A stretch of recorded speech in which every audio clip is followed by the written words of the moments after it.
moins 4 personnes ont été tuées et 195 blessées par une tornade qui a frappé La Havane dans la nuit de dimanche à lundi, selon un bilan officiel qui pourrait encore s'alourdir.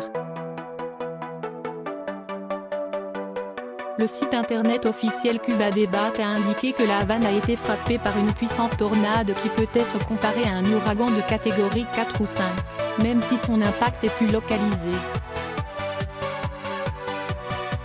Des vents de 300 km/h ont été enregistrés pendant le passage de la tornade sur la ville, qui a duré 16 minutes, a affirmé le directeur de l'Institut de météorologie, INSME, Celso Pazzo. Un expert au sein de cet institut, Armando Semar, a expliqué que les gens ont senti comme le bruit d'un avion à réaction.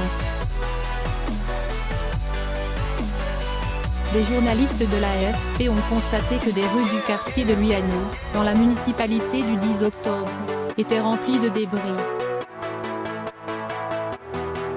Des morceaux de balcons se sont détachés de certains bâtiments et certaines rues étaient coupées par des arbres et des poteaux abattus. Les autres secteurs de la capitale cubaine affectés sont ceux de Santos Suárez, Villa Blanca et Chiva. Nous sommes en train de visiter les lieux touchés par ce phénomène météorologique de grande intensité à Regla, un quartier du sud-est de La Havane, avait indiqué sur Twitter lundi matin le président cubain Miguel Díaz-Canel. Il y a de graves dégâts, et pour le moment nous déplorons la perte de 3 vies humaines et dénombrons 172 blessés, avait-il également indiqué, en ajoutant que des secours étaient à l'œuvre sur les sites sinistrés.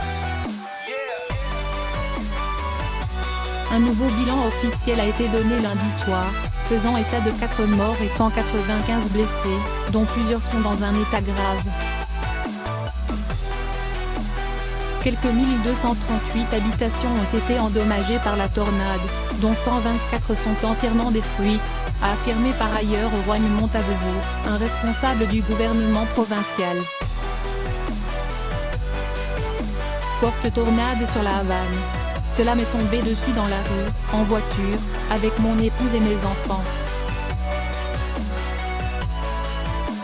J'ai dû éviter des branches tombées, des inondations et des vents violents. C'était effrayant, a raconté l'acteur Luis Silva, surnommé Panfilo, qui avait rencontré le président américain Barack Obama lors de sa visite historique dans l'île en 2016. La tornade est survenue durant une tempête qui a affecté la partie occidentale de Cuba, avec des rafales atteignant jusqu'à 100 km/h, et qui se prolongeait lundi matin.